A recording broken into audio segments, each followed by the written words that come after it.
quick disclaimer, I'm not a YouTuber, so if my voice is boring, sorry, but yeah. Hola amigos. Okay, so first YouTube intro, already bad, but today I'm teaching you how to do a jersey swap in Photoshop, so let's go. We are going to go straight to create new, and we're going to open a blank document.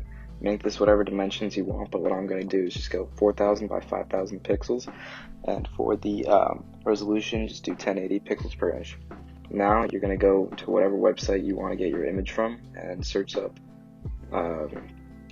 the player that you're looking for. In this case, I'm looking for Alabama quarterback Tua, Tagovailoa. You can just go on Google, whatever, and I'm just going to find a high quality picture that I think would be nice to swap them into. See me finding one right here. Just going to click on it, and yeah. So once you have your image selected in, or dropped in, whatever, you're going to size it so that way it's the right size for whatever your canvas is. I'm going to make him right in the middle of mine. You're going to see I have a little space on the right away from it, but that's fine because we're going to be deleting the background at the end of things. The first thing that we're going to be working on is the face mask. So we're going to try and find a good reference image of someone who wears the same helmet. In this case, Ryan Tannehill wore the same helmet when he was on the Dolphins. So you're just going to scroll through and look for whatever image you can find. Okay, what I recommend doing is you're going to see me struggle a little bit, but just zoom in and drag the image to the left of it a little bit, and then you can compare side by side what goes with what and try and find the best reference image you can. Okay, so once you find the right image, it can be flipped the other way because the logos aren't going to matter in this case, unless you have like a helmet like the Steelers or whatever. You're just going to drag that in, and I already cut out just the helmet, but that way you have more room to work with and it's not as messy. And you're just going to want to try and get it the right size. This step doesn't really matter as much, it's just to be helpful later. So you see me just kind of playing with the size a little bit, but you're going to end up warping it later on anyways, so it's not going to be the hugest deal in the world if you don't get the size necessarily right. And you can also turn the opacity down so you can see what you're doing.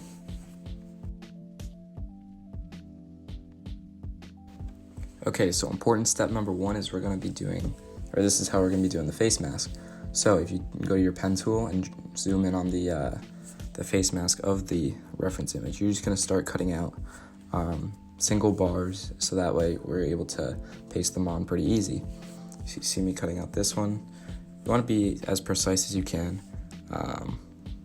Try and get a little bit inside so that way you're not grabbing like any of his skin color or whatever.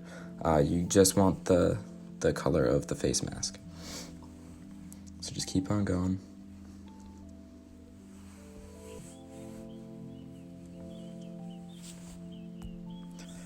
And just end it off right there. So then what you're going to want to do is right click and go to make selection, okay? And what you do here is Command J, and that's going to make a copy of only that selected area. And this way it's just easier, so you don't have to keep making copies of the layer. So you drag where that bar was that you just cut out, and you're going to put it on. And then you play with the size to make sure that you're getting all the bars lined up. You can see the shadows there. Play with the warp tool. If something isn't necessarily shaped right, you'll see me do it a little bit more in steps later on that I time-lapse through. But yeah, see how this bar is a little tilted right here, so I'm trying to make it not as tilted. This one right here. So just bringing one side up, the other side down, all that, and then it's a pretty solid fit. So yeah.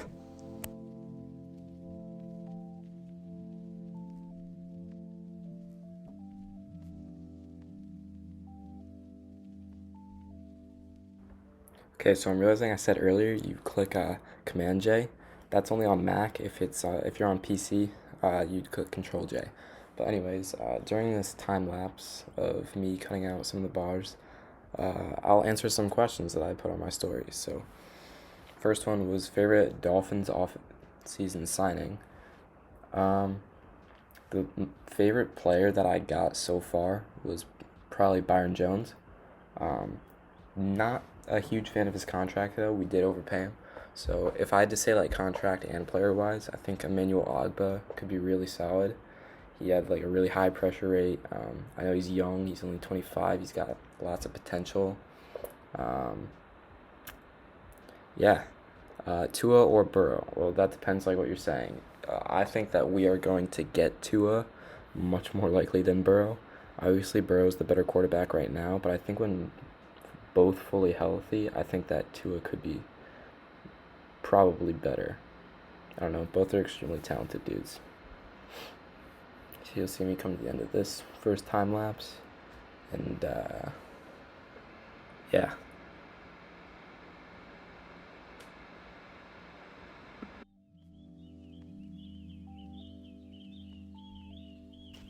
Okay, so if you have a piece of the face mask that you can't really recreate with any of the images that you have on your reference image, whatever, what you're going to want to do is go to adjustment layers and go to something that's really close to white for solid color. Then click on the mask and do Control or Command I to invert it.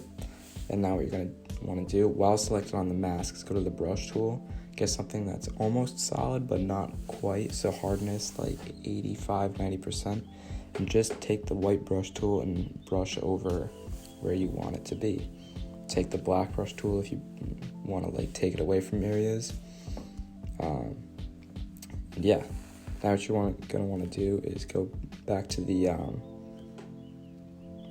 just make sure that you have everything. What you're gonna want to do is go back to the blend mode or whatever, of the layer, and go to overlay. With overlay, it's going to make it so that it now looks like instead of being a solid color, it's actually blending in. See, it's still a little bit chunky. Fix that up, do whatever. What I'm going to do right here is try a couple different ways to get the color that's showing from underneath to not be showing. You see how there's a little bit of green, a little bit of blue, whatever. So what I'm going to end up doing is dragging the black and white layer. I'm going to invert it, Control or Command I on the mask, and then drag it underneath, and then just same thing with the white brush tool, just brush it over the places where I want the black and white to be. Yeah. Now going to the helmet, after the face mask is all done. I know I just skipped this, but you didn't really need to see the rest. You're going to cut out the helmet, make sure that you don't get any of the background in it, just makes things a lot easier. And yeah, take the pen tool, quick selection tool, whatever tool is most comfortable for you. You can cut out a little bit of the chin strap, doesn't even really matter because we're going to be able to fix that later, just mask it out. When you're going around the face mask, make sure that you don't get any of the face mask in it. You can just go around it, doesn't have to be too super precise, as long as you got it around the complete edge, then you should be fine. So now do right click, make selection, Command J, and just drag it over to the helmet. Make sure it's underneath the layers of the face mask, and start using the warp tool to make sure that it's in the right place. Once you get that, you want to cut out these little pieces that have the buckles for the helmet. You're going to drag those in place as well. This will make it so that way you don't have to change the color or anything. It's just a super easy process for you to do. It's the same thing with the other one. Make sure you're cutting out everything that you need. And make selection, Command J to make Control or Command J to make a copy, and you're good. So now that I'm done with the helmet and the face mask and all organized, see how I put everything in the groups, helmet group, face mask group, whatever. I also went with this black and white rim, you'll see right here, all around the helmet. What this is going to do is just make sure that I have no red edges or whatever the previous color of the helmet was. It's also going to make it so see how that area was red. Now it's going to have the appearance that it's just white with a shadow on it. Same thing here with black and white right there. It's not going to affect the face mask underneath, or the face mask that you just put, but just the reds underneath. Next step is the jersey. You take whatever tool you want. For just right here, for time's sake, I'm using the quick selection tool. I'm going to go in with the pen tool for more precision later. I'll do a time lapse of that. And just select the whole jersey, because we're going to take the red and then change the hue and saturation of it. Okay, so now we're going to have, just make sure that you have a copy of the original layer, by the way. Maybe just name them original copy. It doesn't really matter, just know that you have 2 copies in case anything happens to the original one. Speaking of, we're going to end up masking that out. And also just organize the rest of your layers into groups. It makes things a lot easier later on, you'll see why. And yeah, so we're going to start selecting the jersey now. And then once we select the jersey, we're going to be doing a hue saturation layer, changing the color of it so that way it's the color of the jersey that we want. So just go in with any tool that you want. I'm going to go in with the pen tool here. And yeah, this is in times 20 speed because the original clip was like, I think, 12 minutes long. So it's going to take a little bit to cut all this out. The more precision that you have, the better that the swap is going to end up looking though. So spending time on this is definitely not a bad thing. I just didn't want to bore you guys, so put this on a really fast speed. I'd pause the video here and just do it, because, yeah. And end right there. Now that you finally have the jersey selected, what you're going to want to do is, with the copied layer, just click on the mask button. And what it's going to do is, you'll see I take away this. It's going to make it so you just have a layer of the jersey. And this is going to make it easier for you to like put stuff inside of it with clipping masks and stuff like that. So what you're going to do now is hue saturation and go to reds or whatever color your jersey is going to be. Make sure that it's clipped into it. You'll see that little icon, the square with the arrow. Make sure that's turned on. And then just choose whatever color you think is going to be best for the jersey. Play around with it a little bit, try and find what's right, and yeah. Okay, so next step, I notice I keep saying that, okay, so, before I say anything. Anyways, go back to the layer of the jersey that's like on the mask. Make sure you're not selected on the mask. Use the clone stamp tool. You're going to select an area that you want to reference from, and then brush over it. If you don't know how, you could probably find a video somewhere. It's a little bit hard to explain, so I recommend you just search up a video of it and just do your best to make it look like it's blending in. This is a tedious process. It'll take a while, especially if you want it to look good. Make sure that you get everything, but since you have it, that it's in the mask, you don't have to worry about it overlapping on like the fingers or whatever. And I'll skip the numbers and get right into it. Next step is going to be, once you have everything clone stamped off, you see that everything's blank now, all the numbers, all the logos, everything is gone. Just better look at it. Got everything. Make sure that you do a good job on this, because when you have the blank jersey, you're going to want to make sure that it's looking as good as possible, obviously. You're just going to go right back into wherever you're going to find your images and look for someone who has one of the numbers or the number that your player has in like a similar position that they are in. Okay, so I'm making Tua number 1, and I found this good image of Devontae Parker. He wears number 1, and the number is going to be in somewhat of the same position. So I'm going to drag this in and blow it up, and with the pen tool or whatever selection tool you're going to use, just cut that out, make a nice selection of it. Make sure you're getting a little bit inside, because you don't want that dark rim around it, because we'll be making that ourselves. Yeah. In the meantime, some more questions people asked. Plan B after Tua, assuming that means after Burrow and Tua, I'd have to say Justin Herbert. He's a phenomenal talent. I just don't think that he can read defenses well enough yet. He needs a year or two to sit. But he's got the physical traits, just not the football IQ yet.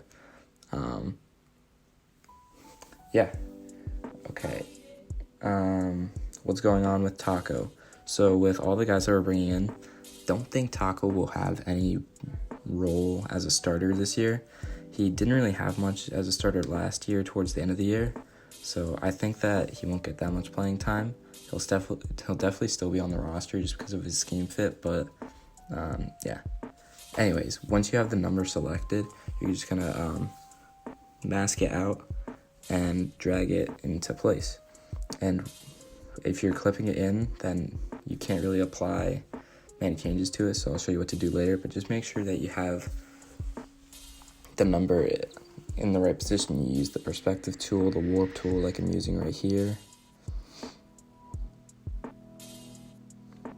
And just get it how you want it and how you think that it would look. You see I'm using this here as just a reference. I cut out the jersey. You don't have to do this is just an optional step. I blow it up and just kind of see like where it would be placed in retrospect. I don't know. You'll end up seeing that I end up ditching this anyways, so it's kind of pointless, but I'll just include it in there in case you're having a little bit of trouble. This might be a nice step to help you.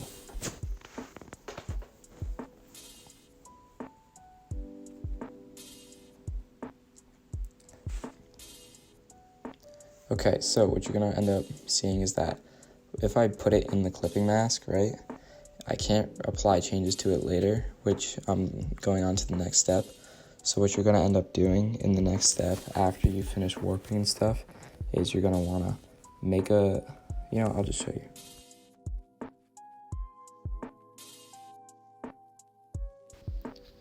What we're going to do now is actually take it out of the clipping mask onto the layer, and what you're going to want to do is do Control or Command and put it over the layer mask and then click on it. And what it's going to do is make a selection. Then go back to the layer of the number and put the mask back on it. Now you can clip your own stuff onto it, such as exposure. If you bring an exposure thing onto it and then clip it on and you invert the mask, then you can brush on shadows wherever you'd like. So you'll see that here I grab a large brush that's on a low hardness and I just paint on areas that I want. I'm gonna end up making another layer of it as well, because just to get the shadows as perfect as I can. And you'll see I can keep making a couple changes here and there, some off camera, whatever. Just do all you can to make the shadows look as realistic as you can, because obviously people are going to be looking at the number. Oh, what number is he? I don't even know what I'm saying right now. But, yeah. And let's say you want to move the number, right? Like it's not exactly where you want it to.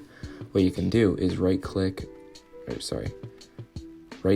on the mask and do Delete Layer Mask. It's going to have it look like that. But if you just go back and you do exactly what you did before after you warp it and whatnot. I think I get a little wider here, yeah. So after you do that, just go and select again and mask it again as well. As I mentioned, I'm not a YouTuber, so I'm having trouble filling the words sometimes. But now we're going to create that black little border that was on the outside of it. So what you're going to want to do is go to Drop Shadow, and you'll see the settings that I'm doing here. Make sure that it's at the right angle. Usually it's down and to the right. It kind of depends on your image. It can be all around, but that's just how I like it. So make sure the distance is pretty small because it's not going to be huge. Same thing with the size. You want to make sure the size is small because it's not faded. It's a pretty solid line. See here, I did 7 distance. Never do spread in this case, and size 4. Mess with the opacity, whatever's going to look best. I did around like 35 here. Next step here is you're going to try and find something for the pants. Now, this image right here, it's got a nice clear image of the pants stripe. I already made a selection of it, so you don't have to watch me cut that out. But what you're going to see here is I'm going to go in with the pen tool and just make a selection all around the leg. And for this, you're going to want to be selected on the layer of the original copy layer, but we'll get to that. On this, you're going to want to make it a little bit, actually, it could be inside or outside. It's not really going to matter. I'm now realizing you should probably make the selection a little bit outside of where it should be.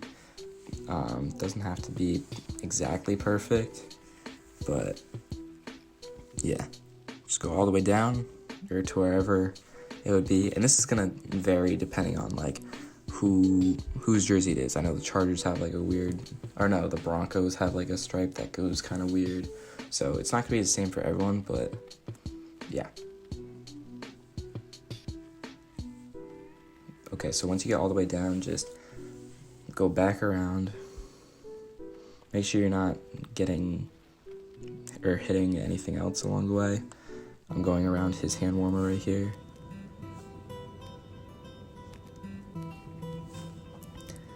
And back to the top.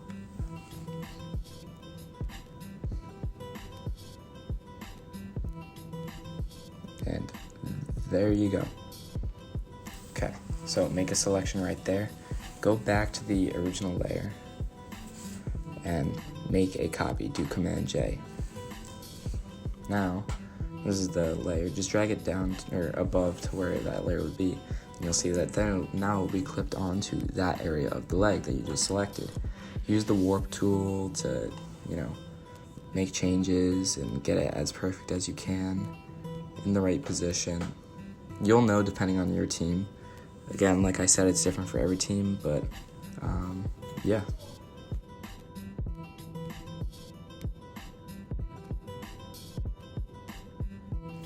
After you've got the leg piece on, or the stripe or whatever it's going to be, you're going to try and do the shoulder pad. It might be both, it might be only one. In this case, it's really only going to be one. You're going to find a reference image on your website that you're getting images off, wherever. You'll see in this case, I got it off Get Images, and yeah. So you're going to size this up and use the pen tool or whatever selection tool to make the best selection that you can of the stuff and paste them on. Next step that you're going to want to do is find or after you've cut out and put on the logos or whatever, you're going to find a number for the shoulder. Again, it might be different. You might not have to put on numbers. For this case, you do have to put on numbers. So I found an image of Ryan Fitzpatrick, somewhat similar. You see, I have to go back and find a better one here. Somewhat similar angle that he's at right here. I blow it up. I know he's got the number 1 on that shoulder. And all I'm going to do here is just make a selection of it using the pen tool, whatever. This is always a little boring. Lots of pen tool. Again, I'm sure if you search up tutorial of the pen tool, if you're not very good at it, you should be fine. Then go to make selection, new selection, and just make the copy. Just drag the number into place. Make sure that you don't have to worry about the rest of this image. You could just circle the number, Command-Shift-I to inverse the selection, and delete. And you're all good. Command-D to deselect. And now you can just increase the size of the number freely, much easier. All these transformations. And yeah, make sure it's all good and mask out what you don't need at the end.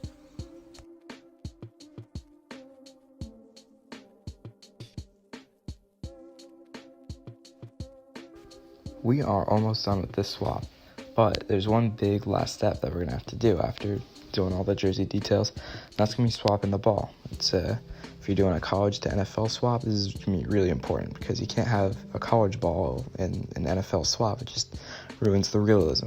So, anyways, what you're going to want to do is just make a selection of the ball, use the pen tool or whatever, quick selection, get the best selection that you can, and I'll meet you guys when it's done.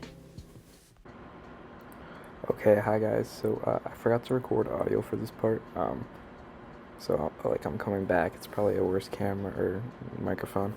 Anyways, all you're really doing here is making a selection of the ball, or after you selected it, make a mask of it, and then just use the clone stamp tool like how you did with the jersey and get rid of all the Nike logos and the stripes and whatever.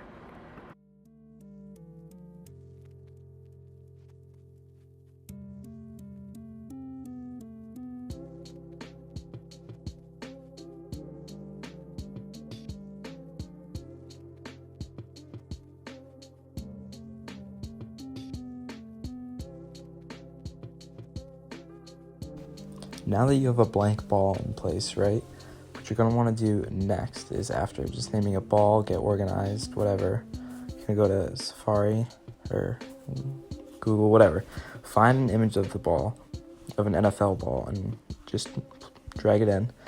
What I'm going to do here is tilt it so that way it's at an angle, and you'll see that I'm going to change the perspective so that way it's tilted, because obviously if I just put it in like that, it wouldn't be fitting the right perspective, blah, blah, blah. So you see I change this perspective, and then it gets a little bit stretched out, so I just shrink it back.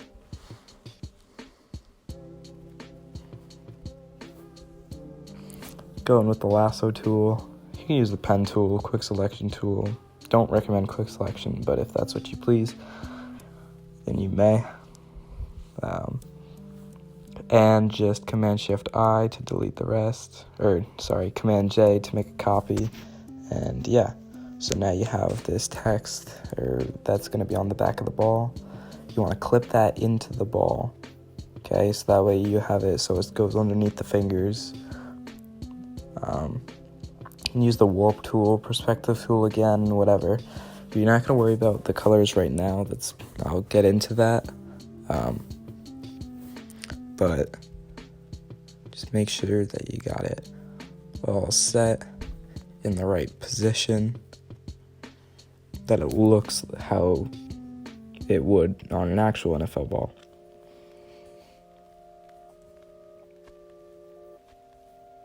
And okay, now you go in with the create a mask on the layer, and going with the soft brush. You just want to go around the edges and take away all those hard edges. You will delete a little bit, but you can just go back in with the white tool or the white brush and then paint it back in. You'll see that I end up actually taking a little bit of it out, the bottom line of text. Don't know if that's a little bit later, but yeah.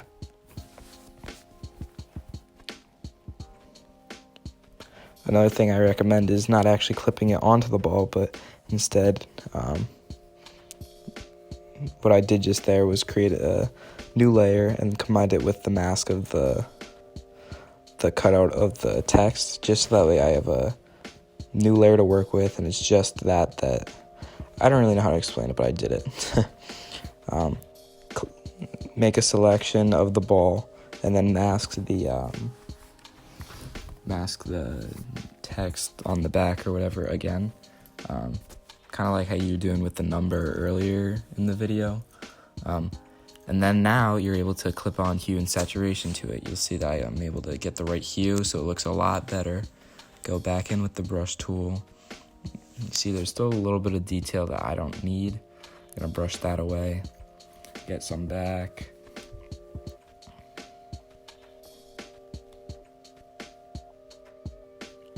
And here's where I'm like, you know what, I'll just take away this text right here. Don't really need it, can't really see it, so you'll make decisions like that. And I'm still seeing that it's not blending quite as nice as I wanted it to, so I readjust the mask, make sure that it's all set, and now I'm gonna go in with curves. Just so that way I can bring them down. I noticed that the ball's a little lighter. So if I bring down the curves, and then I change the saturation, maybe make it a little less bright, then now the ball fits in really nice. See that? So, yeah, just keep playing around with all those settings, and you should get it right. And then now you can get started with the other side of the ball. Do the same thing, just obviously other side, and you should be on your way to completing the ball. And this is going to be one of the final steps this is going to be the actual final step for the swap itself, and then we'll get into the background.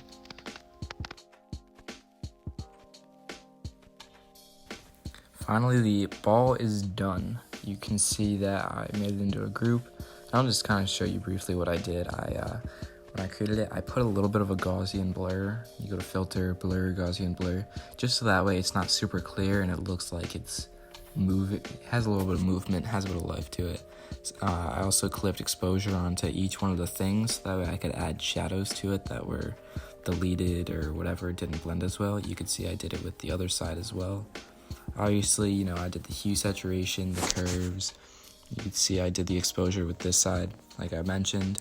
And yeah, so now, next step is you're going to select all your layers, okay? All your layers. You can shift and then click the top layer, or you click the top layer, shift click the bottom layer, whatever. Do Command G to create a group, Command J to duplicate that group, and then Command E to combine it all into one layer. And now you just cut out what you have left.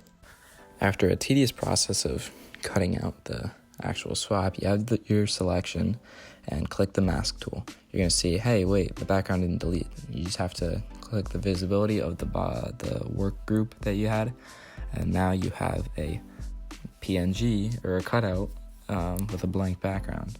So now go on whatever website you have and go to a game that someone's wearing the same jersey. So I know the Dolphins were wearing blue jerseys against the Bengals, right? So you want to search and find an image that has a lot of open space in it, right? So that way you have a lot of open space to work with, and it looks kind of like, I don't know, it's hard to explain, but this is kind of what I mean. So I know that this isn't, you're going to want to find one that has more open space, but in this case, you can just find an image that's, the player's kind of small in it, and then clone stamp the edges away that are going to be showing outside the player. Now, I noticed that the background is a little bit too dark, so I'm just going to bring the curves up on it a little bit. I know that it's still a nighttime setting, and the player was playing in a nighttime game as well, so I got to kind of fix all this. I noticed maybe I want the color of the jersey and stuff to be a little bit more green. That's fine. Same thing, maybe want to change the blues a little bit. Notice it doesn't really do much. Okay. Next step, or next thing that I'm gonna do is click on the Gaussian blur, and I'm just gonna add a little bit of blur to this background, just that way it, looks fine. A little bit more blended in. Change the curves again. Make sure that you got all the lighting right and stuff. You might want to add some lighting to the player as well. Bring down the curves on him if he's too bright. Maybe if he's too dark, but up the curves. See, like now that looks a little bit better, and yeah.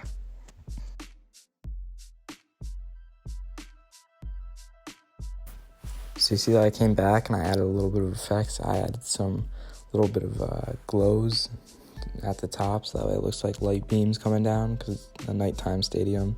I added a gradient from the bottom just to further advance that so it gets darker towards the bottom, kind of like how it would in a nighttime environment. What I'm going to do now is go in with curves, up the curves and clip them onto the player, and then invert the mask, take a soft brush and go around the edges. This is going to create highlights all around him and make it look like there's light actually shining on him. It's a cool little idea that if you can get the hang of it, then it makes the lighting look really good and the picture blend in really nice. Maybe you put the curves up a little too high like I did. You can always adjust them, just go back into it, and yeah.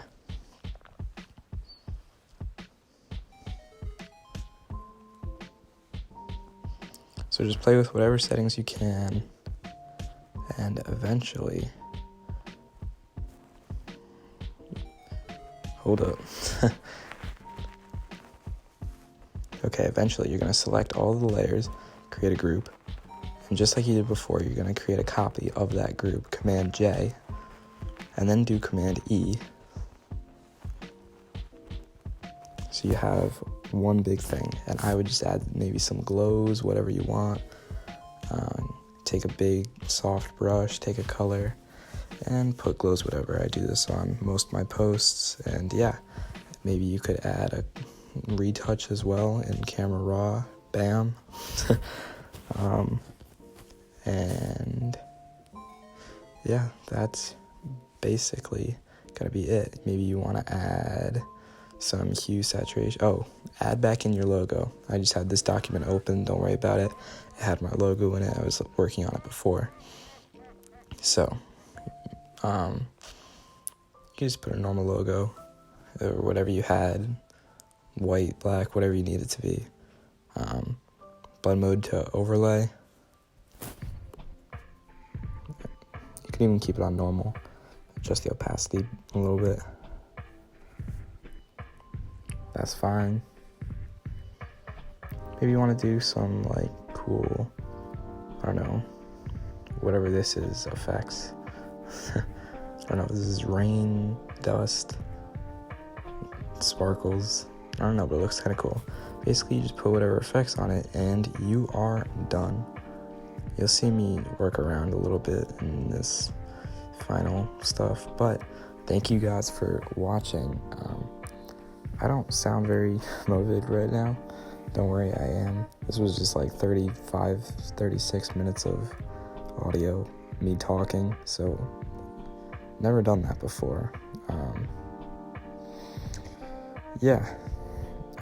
Hopefully your guys' swaps do good, and share this video with friends because it'd be cool. Okay, gracias.